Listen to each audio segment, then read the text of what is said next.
ആകാശവാണി പ്രധാന വാർത്തകൾ. പ്രധാനമന്ത്രി നരേന്ദ്രമോദി ഇന്ന് ചൈനയിൽ ഷാങ്ഹായി സഹകരണ സംഘടനാ ഉച്ചകോടിയെ അഭിസംബോധന ചെയ്യും. റഷ്യൻ പ്രസിഡന്റ് വ്ളാഡിമിർ പുടിനുമായി പ്രധാനമന്ത്രി ഉഭയകക്ഷി കൂടിക്കാഴ്ച നടത്തും. രാഷ്ട്രപതി ദ്രൗപദി മുർമുവിന്റെ 3 ദിവസത്തെ കർണാടക തമിഴ്നാട് സന്ദർശനത്തിന് ഇന്ന് തുടക്കം. പ്രളയക്കെടുതി നേരിടുന്ന ജമ്മുവിലെ ദുരിതാശ്വാസ പ്രവർത്തനങ്ങൾ കേന്ദ്ര ആഭ്യന്തരമന്ത്രി അമിത്ഷാ ഇന്ന് നേരിട്ട് വിലയിരുത്തും. ഹിമാചൽ പ്രദേശ്, ഉത്തരാഖണ്ഡ്, പഞ്ചാബ്, ജമ്മു കാശ്മീർ എന്നിവിടങ്ങളിലെ മഴക്കെടുതികൾ അവലോകനം ചെയ്യാൻ കേന്ദ്ര സംഘങ്ങൾ രൂപീകരിച്ച് ആഭ്യന്തര മന്ത്രാലയം. കേരളത്തിൽ അമീബിക് മസ്തിഷ്ക ജ്വരം ബാധിച്ച് കോഴിക്കോട് ചികിത്സയിലായിരുന്ന 2 പേർ മരിച്ചു. ജാഗ്രത തുടരണമെന്ന് മുഖ്യമന്ത്രി പിണറായി വിജയൻ. ഏഷ്യാകപ്പ് പുരുഷ ഹോക്കി ടൂർണമെന്റിൽ ഇന്ത്യ ഇന്ന് കസാഖിസ്ഥാനുമായി ഏറ്റുമുട്ടും. വാർത്തകൾ വിശദമായി. ചൈനയിലെ ടിയാൻജിനിൽ നടക്കുന്ന ഷാങ്ഹായി സഹകരണ സംഘടനാ ഉച്ചകോടിയുടെ പ്ലീനറി സമ്മേളനത്തെ പ്രധാനമന്ത്രി നരേന്ദ്രമോദി ഇന്ന് അഭിസംബോധന ചെയ്യും. പ്രാദേശിക സഹകരണം മെച്ചപ്പെടുത്താനുള്ള ഇന്ത്യയുടെ സമീപനത്തെക്കുറിച്ച് പ്രധാനമന്ത്രി വിശദീകരിക്കുമെന്ന് വിദേശകാര്യ സെക്രട്ടറി വിക്രം മിശ്രി ടിയാൻജിനിൽ മാധ്യമപ്രവർത്തകരോട് പറഞ്ഞു. തുടർന്ന് Shri Modi Russian president Vladimir പുടിനുമായി ഉഭയകക്ഷി കൂടിക്കാഴ്ച നടത്തും. ഇന്ത്യയും ചൈനയും തമ്മിലുള്ള ഉഭയകക്ഷി ബന്ധം പുനഃസ്ഥാപിക്കുന്നത് ലക്ഷ്യമിട്ട് പ്രധാനമന്ത്രി ചൈനീസ് പ്രസിഡന്റ് ഷി ജിൻപിങ്ങുമായി ഇന്നലെ വിപുലമായ ചർച്ചകൾ നടത്തി. അതിർത്തി പ്രദേശങ്ങളിൽ സമാധാനവും സമൃദ്ധിയും നിലനിർത്തേണ്ടതിന്റെ പ്രാധാന്യം പ്രധാനമന്ത്രി എടുത്തു പറഞ്ഞതായി വിദേശകാര്യ സെക്രട്ടറി പറഞ്ഞു. അതിർത്തി കടന്നുള്ള ഭീകരതയെ ചെറുക്കുന്നതിന് പരസ്പരം പിന്തുണ നൽകാനും ധാരണയായി. ഇന്ത്യയും ചൈനയും തമ്മിലുള്ള അഭിപ്രായ വ്യത്യാസങ്ങൾ തർക്കങ്ങളാക്കി മാറ്റാൻ അനുവദിക്കരുതെന്ന് ഇരു നേതാക്കളും അഭിപ്രായപ്പെട്ടതായി വിദേശകാര്യ സെക്രട്ടറി വ്യക്തമാക്കി.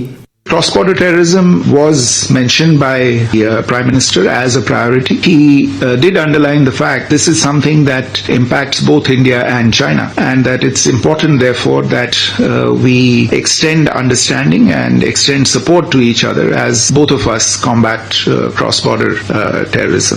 രാഷ്ട്രപതി ദ്രൗപദി മുർമുവിന്റെ 3 ദിവസത്തെ കർണാടക തമിഴ്നാട് സന്ദർശനത്തിന് ഇന്ന് തുടക്കം. മൈസൂരുവിലെ all India institute of speech and ഹിയറിംഗിന്റെ വജ്രജൂബിലി ആഘോഷങ്ങളിൽ രാഷ്ട്രപതി പങ്കെടുക്കും. നാളെ ചെന്നൈയിൽ നടക്കുന്ന സിറ്റി യൂണിയൻ ബാങ്കിന്റെ 120ാമത് സ്ഥാപക ദിനാഘോഷത്തിലും തുടർന്ന് തിരുവാരൂരിൽ നടക്കുന്ന തമിഴ്നാട് കേന്ദ്ര സർവകലാശാലയുടെ 10ാമത് ബിരുദദാന ചടങ്ങിലും രാഷ്ട്രപതി പങ്കെടുക്കും. കേന്ദ്ര ആഭ്യന്തരമന്ത്രി അമിത്ഷാ ഇന്ന് ജമ്മു സന്ദർശിക്കും. മേഘവിസ്ഫോടനങ്ങളും വെള്ളപ്പൊക്കവും മൂലമുണ്ടായ നാശനഷ്ടങ്ങളും മേഖലയിലെ ദുരിതാശ്വാസ പ്രവർത്തനങ്ങളും അദ്ദേഹം അവലോകനം ചെയ്യും. ദുരിതബാധിത പ്രദേശങ്ങളിലെ പുനരധിവാസം, അടിസ്ഥാന സൗകര്യങ്ങളുടെ പുനഃസ്ഥാപനം എന്നിവ സംബന്ധിച്ച് ലഫ്റ്റനന്റ് ഗവർണർ മനോജ് സിൻഹ, മുതിർന്ന ഉദ്യോഗസ്ഥർ തുടങ്ങിയവരുമായി ശ്രീ ഷാ ചർച്ച ചെയ്യും. വെള്ളപ്പൊക്ക ബാധിത പ്രദേശങ്ങളായ കത്രയും കിഷ്ത്വാറും കേന്ദ്ര ആഭ്യന്തരമന്ത്രി സന്ദർശിക്കും. ഹിമാചൽ പ്രദേശ്, ഉത്തരാഖണ്ഡ്, പഞ്ചാബ്, ജമ്മു കാശ്മീർ എന്നിവിടങ്ങളിലെ മഴക്കെടുതികൾ വിലയിരുത്തുന്നതിനായി ആഭ്യന്തര മന്ത്രാലയം അന്തർ മന്ത്രിതല കേന്ദ്ര സംഘങ്ങൾ രൂപീകരിച്ചു. സംഘങ്ങൾ മേഖലയിലെ സ്ഥിതിഗതികൾ നേരിട്ട് വിലയിരുത്തി സംസ്ഥാനങ്ങളുടെ ദുരിതാശ്വാസ പ്രവർത്തനങ്ങൾ അവലോകനം ചെയ്യും. ആഭ്യന്തര മന്ത്രാലയത്തിൽ നിന്നോ ദേശീയ ദുരന്ത നിവാരണ അതോറിറ്റിയിൽ നിന്നോ ഉള്ള ഒരു മുതിർന്ന ഉദ്യോഗസ്ഥൻ ഓരോ സംഘത്തെയും നയിക്കും. ദുരന്ത ബാധിത പ്രദേശങ്ങൾക്ക് ആവശ്യമായ എല്ലാ സഹായങ്ങളും നൽകുന്നുണ്ടെന്ന് ആഭ്യന്തര മന്ത്രാലയം അറിയിച്ചു. ഇന്ത്യൻ ഉൽപ്പന്നങ്ങളെ പിന്തുണച്ച് വോക്കൽ ഫോർ ലോക്കൽ എന്ന ആശയം മുൻനിർത്തി ഉത്സവങ്ങൾ ആഘോഷിക്കണമെന്ന് പ്രധാനമന്ത്രി നരേന്ദ്രമോദി മൻ കി ബാത്ത് പരിപാടിയിൽ സംസാരിക്കുകയായിരുന്നു അദ്ദേഹം. സിവിൽ സർവീസ് പരീക്ഷയുടെ അന്തിമ പട്ടികയിൽ എത്താൻ കഴിയാത്ത കഴിവുള്ള ഉദ്യോഗാർത്ഥികൾക്കായി ആവിഷ്കരിച്ച പ്രതിഭാ സേതു ഡിജിറ്റൽ പ്ലാറ്റ്ഫോമിനെ കുറിച്ച് പ്രധാനമന്ത്രി മൻ കി ബാത്തിൽ പരാമർശിച്ചു. പ്രതിഭാ സേതു സംവിധാനം ഏറെ പ്രതീക്ഷ നൽകുന്നതാണെന്ന് സിവിൽ സർവീസ് ഉദ്യോഗാർത്ഥി മീനാക്ഷി ജയൻ ആകാശവാണി വാർത്തകളോട് പറഞ്ഞു. ഇത്തരം മത്സരാധിഷ്ഠിത പരീക്ഷകളിൽ അന്തിമ വിജയം കൈവരിക്കാൻ സാധിക്കാതെ പോകുന്ന ഞങ്ങളെപ്പോലുള്ളവർക്കായി യൂണിയൻ പബ്ലിക് സർവീസ് കമ്മീഷൻ അവതരിപ്പിക്കുന്ന പ്രതിഭാ സേതു അഥവാ professional resource and talent integration bridge for hiring aspirants എന്ന സംവിധാനത്തെ അത്യന്തം പ്രത്യാശയോടെയാണ് ഞങ്ങൾ സ്വീകരിക്കുന്നത്. ഇത്തരം പ്രത്യാശകൾ നിറഞ്ഞ സമീപനങ്ങളെക്കുറിച്ച് പൊതുജനങ്ങൾക്കും അറിവ് ലഭിക്കുന്നതിനായി പ്രധാനമന്ത്രി ശ്രീ നരേന്ദ്രമോദി മൻ കി ബാത്തിലൂടെ ശ്രദ്ധിക്കുന്നു എന്നത് ഞങ്ങളെ സംബന്ധിച്ച് ഏറെ ആവേശം നിറഞ്ഞ കാര്യമാണ്. കേരളത്തിൽ അമീബിക് മസ്തിഷ്ക ജ്വരം ബാധിച്ച് കോഴിക്കോട് ചികിത്സയിലിരുന്ന 2 പേർ മരിച്ചു. കോഴിക്കോട് മെഡിക്കൽ കോളേജിൽ ചികിത്സയിലിരുന്ന 3 മാസം പ്രായമുള്ള കുഞ്ഞും ഒരു സ്ത്രീയുമാണ് മരിച്ചത്. അമീബിക് മസ്തിഷ്ക ജ്വരത്തിന്റെ കാര്യത്തിൽ ജാഗ്രത തുടരണമെന്ന് മുഖ്യമന്ത്രി പിണറായി വിജയൻ പറഞ്ഞു. കിണറുകളും വാട്ടർ ടാങ്കുകളും ഉൾപ്പെടെ ക്ലോറിനേറ്റ് ചെയ്യുന്നതിൽ എല്ലാവരും മുൻകൈയെടുക്കണമെന്നും മുഖ്യമന്ത്രി ആഹ്വാനം ചെയ്തു. കേരളത്തിൽ മനുഷ്യ വന്യജീവി സംഘർഷം ലഘൂകരിക്കുന്നതിന്റെ ഭാഗമായി 45 ദിവസത്തെ വന്യജീവി ആക്രമണ ലഘൂകരണ തീവ്രയജ്ഞ പരിപാടിക്ക് തുടക്കമായി. 30ഓളം പഞ്ചായത്തുകളിൽ തീവ്രമായ വന്യജീവി ആക്രമണങ്ങൾ റിപ്പോർട്ട് ചെയ്യപ്പെടുന്നുണ്ട്. പദ്ധതി 3 ഘട്ടങ്ങളിലായാണ് നടപ്പാക്കുക. സംസ്ഥാന തലത്തിൽ പരിഹരിക്കാൻ കഴിയാത്ത പ്രശ്നങ്ങൾ കേന്ദ്ര സർക്കാരിന്റെ അടിയന്തര ശ്രദ്ധയിൽ കൊണ്ടുവരുമെന്ന് മുഖ്യമന്ത്രി പിണറായി വിജയൻ പറഞ്ഞു. തിരുവനന്തപുരം സർക്കാർ മെഡിക്കൽ കോളേജിൽ 180-ലധികം കോടി രൂപയുടെ 15 പദ്ധതികൾ മുഖ്യമന്ത്രി പിണറായി വിജയൻ ഇന്ന് ഉദ്ഘാടനം ചെയ്യും. വികസന പ്രവർത്തനങ്ങളിലൂടെ മെഡിക്കൽ കോളേജിൽ വലിയ മാറ്റം സാധ്യമാകുമെന്ന് മന്ത്രി വീണ ജോർജ് പറഞ്ഞു. ഈ വാർത്തകൾ ആകാശവാണിയിൽ നിന്ന്. ആകാശവാണി വാർത്തകളും വാർത്താ അധിഷ്ഠിത പരിപാടികളും all India radio news Thiruvananthapuram YouTube ചാനലിലും @all India radio news Thiruvananthapuram Facebook പേജിലും AIR ന്യൂസ് തിരുവനന്തപുരം ഇൻസ്റ്റഗ്രാം അക്കൌണ്ടിലും @AIR ന്യൂസ് TVM X ഹാൻഡിലും ലഭ്യമാണ്. യാത്രക്കാരുടെ തിരക്ക് പരിഗണിച്ച് കണ്ണൂർ രാജ്യാന്തര വിമാനത്താവളത്തിൽ നിന്ന് ഇന്ന് കൂടുതൽ ആഭ്യന്തര സർവീസുകൾക്ക് തുടക്കമാകും. എയർ ഇന്ത്യ എക്സ്പ്രസ് ഇന്ന് മുതൽ ബംഗളൂരുവിലേക്ക് പുതിയ പ്രതിദിന സർവീസ് ആരംഭിക്കും. ഇൻഡിഗോ ഹൈദരാബാദ് കണ്ണൂർ സെക്ടറിൽ ആഴ്ചയിൽ 3 അധിക സർവീസുകൾ നടത്തും. ഈ മാസം 15 മുതൽ ഡൽഹി കണ്ണൂർ സർവീസ് ദിവസേനയാക്കും. പൂജ, ദീപാവലി, ചാത്ത് ഉത്സവ വേളകളിലെ തിരക്ക് കണക്കിലെടുത്ത് തിരുവനന്തപുരം നോർത്ത് റെയിൽവേ സ്റ്റേഷനിൽ നിന്ന് കൊൽക്കത്തയിലെ സാന്ദ്രഗിച്ചി വരെ 2 പ്രത്യേക ട്രെയിനുകൾ ഏർപ്പെടുത്തി.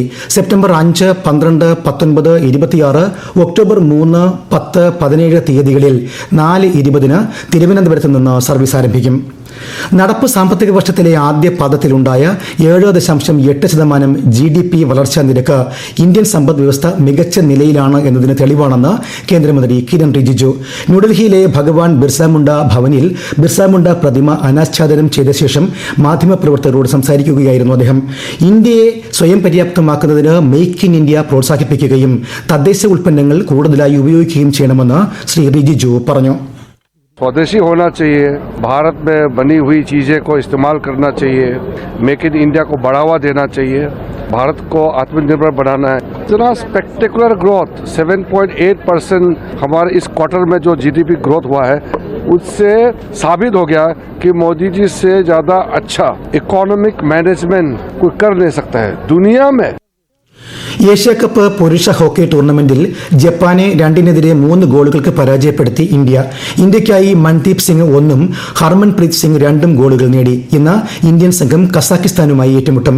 രാജഗീർ ഇന്റർനാഷണൽ സ്പോർട്സ് സ്റ്റേഡിയത്തിൽ രാത്രി 7:30 മത്സരം. കംബോഡിയയിൽ നടക്കുന്ന AFC വനിതാ ചാമ്പ്യൻസ് ലീഗിന്റെ അവസാന ഗ്രൂപ്പ് ഇ പ്രിലിമിനറി സ്റ്റേജ് മത്സരത്തിൽ ഹോങ്കോങ്ങിന്റെ കീച്ചി SCക്കെതിരെ ഈസ്റ്റ് ബംഗാൾ FCക്ക് സമനില. വാശിയേറിയ പോരാട്ടത്തിൽ ഇരു ടീമുകളും ഓരോ ഗോൾ വീതം നേടിയാണ് സമനില പാലിച്ചത്. ഒഡീഷ FCക്ക് ശേഷം ടൂർണമെന്റിന്റെ പ്രധാന ഡ്രോയിലേക്ക് മുന്നേറുന്ന രണ്ടാമത്തെ ഇന്ത്യൻ ടീമാണ് ഈസ്റ്റ് ബംഗാൾ. ഹിമാചൽ പ്രദേശ്, ഉത്തരാഖണ്ഡ് എന്നിവിടങ്ങളിൽ ഇന്നും അതിശക്തമായ മഴയ്ക്ക് സാധ്യതയെന്ന് കേന്ദ്ര കാലാവസ്ഥാ വകുപ്പ്. ഛത്തീസ്ഗഡ്, ആന്ധ്രാപ്രദേശ്, കർണാടക, ഗുജറാത്ത്, മഹാരാഷ്ട്ര, ഗോവ തുടങ്ങിയ ഇടങ്ങളിലും ശക്തമായ മഴയ്ക്ക് സാധ്യതയുണ്ട്. കേരളത്തിലും ഒറ്റപ്പെട്ട ഇടങ്ങളിൽ നേരിയ മഴയ്ക്ക് സാധ്യത. രാജ്യത്ത് വാണിജ്യ ആവശ്യങ്ങൾക്കുള്ള പാചകവാതകത്തിന്റെ വില കുറച്ചു. സിലിണ്ടറിന് 51 രൂപ 50 പൈസയാണ് കുറച്ചിട്ടുള്ളത്. ഇതേ തുടർന്ന് ഡൽഹിയിൽ 19 കിലോഗ്രാം വാണിജ്യ LPG സിലിണ്ടർ ഇനി 1580 രൂപയ്ക്ക് ലഭ്യമാകും. ആഗോള ക്രൂഡ് ഓയിൽ വിലയും മറ്റ് വിപണി ഘടകങ്ങളും അടിസ്ഥാനമാക്കിയുള്ള പതിവ് പ്രതിമാസ പരിഷ്കരണങ്ങളുടെ ഭാഗമായാണ് വില ക്രമീകരണം. സ്കൌട്ട്സ്, ഗൈഡ്സ്, റോവേഴ്സ്, റേഞ്ചേഴ്സ് എന്നീ വിഭാഗങ്ങളിലെ രാഷ്ട്രപതി പുരസ്കാര ജേതാക്കൾക്കുള്ള സർട്ടിഫിക്കറ്റുകൾ കേന്ദ്ര യുവജനകാര്യ കായിക മന്ത്രി മൻസുഖ് മാണ്ഡവ്യ ന്യൂഡൽഹിയിൽ സമ്മാനിച്ചു. 2016ലെയും 2018 മുതൽ 2021 വരെയുമുള്ള 400ഓളം സർട്ടിഫിക്കറ്റുകൾ അദ്ദേഹം വിതരണം ചെയ്തു. കേന്ദ്ര ആയുഷ് മന്ത്രാലയത്തിന്റെ നേതൃത്വത്തിൽ ഈ മാസം 3, 4 തീയതികളിൽ ആയുഷ് ദൌത്യവും ശേഷി വികസനവും സംബന്ധിച്ച വകുപ്പ് തല ഉച്ചകോടി സംഘടിപ്പിക്കും. പ്രധാന വാർത്തകൾ വീണ്ടും. പ്രധാനമന്ത്രി നരേന്ദ്രമോദി ഇന്ന് ചൈനയിൽ ഷാങ്ഹായ് സഹകരണ സംഘടന ഉച്ചകോടിയെ അഭിസംബോധന ചെയ്യും. റഷ്യൻ പ്രസിഡന്റ് വ്ളാഡിമിർ പുടിനുമായി പ്രധാനമന്ത്രി ഉഭയകക്ഷി ചർച്ച നടത്തും. രാഷ്ട്രപതി ദ്രൗപദി മുർമുവിന്റെ 3 ദിവസത്തെ കർണാടക, തമിഴ്നാട് സന്ദർശനത്തിന് ഇന്ന് തുടക്കം. പ്രളയക്കെടുതി നേരിടുന്ന ജമ്മുവിലെ ദുരിതാശ്വാസ പ്രവർത്തനങ്ങൾ കേന്ദ്ര ആഭ്യന്തരമന്ത്രി അമിത്ഷാ ഇന്ന് നേരിട്ട് വിലയിരുത്തും. ഹിമാചൽ പ്രദേശ്, ഉത്തരാഖണ്ഡ്, പഞ്ചാബ്, ജമ്മുകാശ്മീർ എന്നിവിടങ്ങളിലെ മഴക്കെടുതികൾ അവലോകനം ചെയ്യാൻ കേന്ദ്ര സംഘങ്ങൾ രൂപീകരിച്ച് ആഭ്യന്തര മന്ത്രാലയം. കേരളത്തിൽ അമീബിക് മസ്തിഷ്ക ജ്വരം ബാധിച്ച് കോഴിക്കോട് ചികിത്സയിലിരുന്ന 2 പേർ മരിച്ചു. ജാഗ്രത തുടരണമെന്ന് മുഖ്യമന്ത്രി പിണറായി വിജയൻ. ഏഷ്യാകപ്പ് പുരുഷ ഹോക്കി ടൂർണമെന്റിൽ ഇന്ത്യ ഇന്ന് കസാഖിസ്ഥാനുമായി ഏറ്റുമുട്ടും. വാർത്തകൾ കഴിഞ്ഞു. അടുത്ത വാർത്താ പ്രക്ഷേപണം ഉച്ചയ്ക്ക് 12:30.